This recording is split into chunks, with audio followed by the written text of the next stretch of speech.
সেই আন্তর্জাতিক চক্রান্ত। হুজুর, আন্তর্জাতিক চক্রান্তের কারণে আমাদের দেশে মাদক বাড়তেছে? জি, আন্তর্জাতিক বিভিন্ন সংস্থা, এমনকি এনজিও। দুঃখজনক বিষয় বলতে হয়, একদিন ওয়ার্ল্ড ভিশন একটা এনজিও সংস্থা আছে, নাম শুনছেন আপনারা?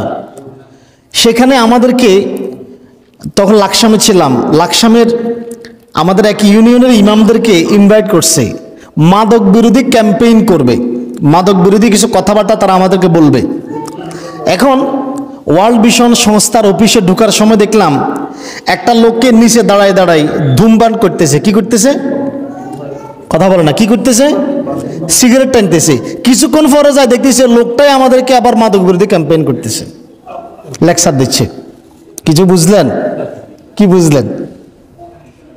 আন্তর্জাতিক বিভিন্ন সংস্থা, এনজিও, এমনকি পরাশক্তি রাষ্ট্রসমূহ চায় কম শক্তিশালী, বিশেষভাবে মুসলিম দেশগুলিতে মাদকের ব্যবহার বেড়ে যাক, বৃদ্ধি পাক। এতে করে সুবিধা হবে কি? মুসলিম যুবকদের বিবেক বুদ্ধি ঠিকভাবে কাজ করবে না। তারা এই যুবকদেরকে ধ্বংস করতে চায়, যাতে তারা জ্ঞানে শক্তিতে ওই যে পরাশক্তি রাষ্ট্রগুলিকে পরাজিত করতে না পারে। একটা সময় তরবারের যুদ্ধ ছিল, সামনাসামনি যুদ্ধ ছিল, এখন চলে বুদ্ধির যুদ্ধ। কিসের যুদ্ধ চলে? এখন জ্ঞানের যুদ্ধ চলে। ইউরোপিয়ানরা, পশ্চিমারা শক্তিশালী রাষ্ট্রগুলো চিন্তা করছে মুসলিম দেশগুলোতে মাদকের সয়লাভ ঘটাও, তাদের যুবকরা ধ্বংস হয়ে যাবে, এতে আমরা থরথর করে উপরে উঠবো, আমাদের উপরে তাদের রাজত্ব কায়েম হবে না। তাদের সমকক্ষ যাতে কেউ হতে না পারে, তাদের উপরে যাতে কেউ উঠতে না পারে, তাদের বিরোধিতা যাতে কেউ করতে না পারে, এই জন্য তারা এটা চায়। বিশেষ করে দুই বিরোধী ভাবাপন্ন রাষ্ট্র, প্রতিবেশী দুই রাষ্ট্র, এই রাষ্ট্রের শক্তিশালী যে রাষ্ট্র থাকে, ওই রাষ্ট্র চায় তার প্রতিবেশী রাষ্ট্রে মাদকের সয়লাভ ঘটুক। এতে করে প্রতিবেশী রাষ্ট্রকে দমন করা খুবই সহজ। বাংলাদেশের কথায় প্রেক্ষাপটে আসেন, বাংলাদেশে এখনও 90% মাদক কোথায় থেকে আসে? ভারত থেকে আসে না? নাম নেয় না, কি বাসরের নাম দিলে নিতে লজ্জা হয়? বাসরের নাম বলছে আপনাদের? মাদক কোথায় থেকে আসে? এখনও 90% মাদক আসে ভারত থেকে। তাহলে ভারত একটা পরাশক্তি রাষ্ট্র, তারা চায় না আমরা তাদের চেয়ে শক্তিশালী হই। হলেই তো বিপদ, হলে বিপদ না? বোঝেন না? আমরা ব্যক্তিগতভাবে চিন্তা করি না। আমি একজন লোক, আমার অর্থনৈতিক অবস্থা খুব ভালো, আমার প্রতিবেশীর অর্থনৈতিক অবস্থা ভালো হয়ে যাচ্ছে, এটা কি আমার সহ্য হয়? এরকম লোক পাওয়া যায়? এখন লোক পাওয়া যায় এমন? প্রতিবেশীকে কিভাবে দমন করে সেটাই চিন্তা করেন, তাহলে প্রতিবেশী রাষ্ট্রকে দমন করতে চাইবে না? এটাই হচ্ছে। এরপরে মাদক দ্রব্য এবং মাদকাসক্তি বাড়ার বড় কারণ হচ্ছে শাসকরাই মাদকাসক্ত।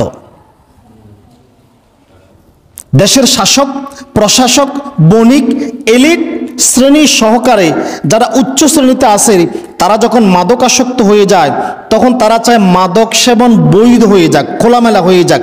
কেননা এতে করে তাদের জন্য সুবিধা হয়, এতে করে তাদের জন্য সুবিধা হয়, তারা মাদক সেবন করতে তাদের জন্য সুবিধা হয়। খোলামেলা হয়ে গেলে সুবিধা হয়ে গেল না, কেউ বাধা দিল না। যার ফলে শাসকরা যখন মাদকাসক্ত হয়, শাসকরা যখন মাদকের প্রতি ঝুঁকে যায়, তখন ওই যে আন্তর্জাতিক সংস্থাও সুযোগ পায়। বুঝেন নাই? আন্তর্জাতিক বিভিন্ন সংস্থা, পার্শ্ববর্তী রাষ্ট্র, শক্তিশালী রাষ্ট্র, এনজিও সংস্থাগুলি সুযোগ পায়। আর তারা এবং মাদক ব্যবসায়ী তো একদল আছেই, তারা সহকারে মাদক সর্বত্রই ছড়িয়ে দিচ্ছে। এই জন্য বলা হয় জাতি যেমন তাদের শাসকও তেমন, জাতি যেমন তাদের শাসকও তেমন। এরাই হলো সেই সীমা লঙ্ঘনকারী, অত্যাচারী, বিদ্রোহী শাসক, যাদের ব্যাপারে আল্লাহ তাআলা সাবধান করে বলেছেন কোরআনুল কারীম সূরাতুশ শূরা আয়াত নং 42, ইন্নামাস সাবিলু আলাল্লাযীনা ইয়াযলিমুনান নাস ওয়া ইয়াবগুনা ফিল আরদি বিগাইরিল হাক্কি। সেদিন অভিযোগ কেবল তাদের বিরুদ্ধেই করা হবে যারা মানুষের উপরে অত্যাচার চালায় এবং পৃথিবীতে অন্যায়ভাবে বিদ্রোহ করে, সীমা লঙ্ঘন করে বেড়ায়। উলাইকা লাহুম আযাবুন আলীম, আর তাদের জন্য রেখে দেওয়া হয়েছে যন্ত্রণাদায়ক শাস্তির ব্যবস্থা। মাদকাসক্ত শাসকদের উৎপত্তি হবে, এই কথা আল্লাহ নবী সাল্লাল্লাহু আলাইহি সাল্লাম 1500 বছর আগে বলে গিয়েছেন। মাদকাসক্ত শাসকদের উৎপত্তি হবে, হাদিস দেখেন।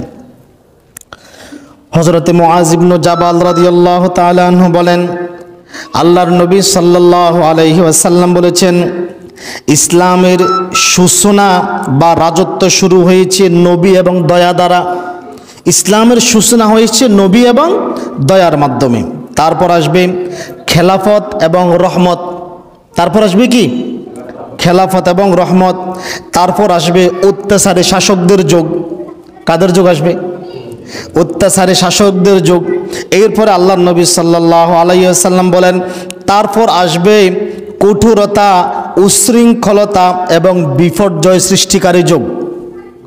আমরা এখন যে যুগে আছি, নবী তো নাই, খেলাফত আছে নাকি? খেলাফত নাই, অত্যাচারী শাসকও নাই। কি আছে? রাসূলের কথা মোতাবেক আমরা চতুর্থ পর্যায়ে আছি। সেটা কোন পর্যায়? যেখানে থাকবে কঠোরতা, অত্যাচারীও নয়। অত্যাচারী হলে একটা সীমা থাকে, অত্যাচারের একটা সীমা থাকে, সে তার সীমার বাহিরে অত্যাচার করে না। কিন্তু এখন অত্যাচারীকে ডিঙ্গাই, যেটা হচ্ছে কঠোরতা, উশৃঙ্খলতা এবং বিপর্যয় সৃষ্টিকারীরা এখন পৃথিবী শাসন করে। আল্লাহ নবীর হাদিস। এরপর আল্লাহ নবী বলেন, এইসব অত্যাচারী শাসকরা রেশমি কাপড় পরিধান করবে এবং অবৈধভাবে নারীদের লজ্জাস্থান ভোগ করবে। নেতার জন্য, নেতা ডোমিনেশন দেওয়া লাগবে, তো নেতারা খুশি করা লাগে। জায়গা মতো হাত দিলাম নাকি? নেতারা খুশি করা লাগে। নেতা আমরা জন্য একটা ফুল আনছিলাম, ফুল ফুল নেতা গ্রাম নেবে। আস্তাগফিরুল্লাহ, আস্তাগফিরুল্লাহ। নেতাকে খুশি করতে হয়।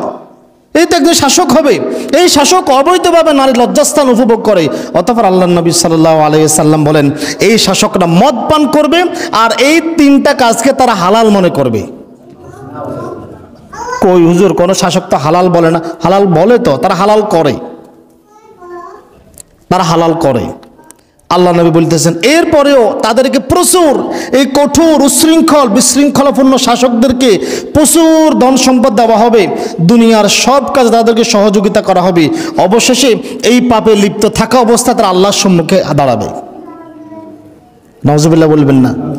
আজকে এই যে হাদিসে বর্ণিত শাসকরা এখন পৃথিবী শাসন করে, আর তারা এমন শাসন ব্যবস্থা গড়ে তুলেছে। আজকে যদি বাংলাদেশের প্রেক্ষাপটে আসেন, পৃথিবীর কথা বাদ দিলাম, পৃথিবীর জ্ঞান আমার কাছে নেই, বাংলাদেশের কথা বলি। আজকে যদি বাংলাদেশে কোনো মাওলানা সাহেবকে, কোনো মুফতি সাহেবকে, কোনো আল্লামাতুল কমকামকে যদি ক্ষমতায় বসান, এই লোকটাকেও মাদকের লাইসেন্স দিতে হবে, এই লোকটাকেও সুদের লাইসেন্স দিতে হবে, এই লোকটাকেও পতিতার লাইসেন্স দিতে হবে। রাষ্ট্র ব্যবস্থা এমনভাবে গড়ে উঠেছে। আমার কথা কি বুঝে আসছে? কিছুদিন আগে আমাদের ধর্ম উপদেষ্টা এই কথা বলেছিলেন, আমার কথা নয়। তিনি বলেছেন, আপনারা আমাকে বলেন, আমি কিছু করতে পারলাম না।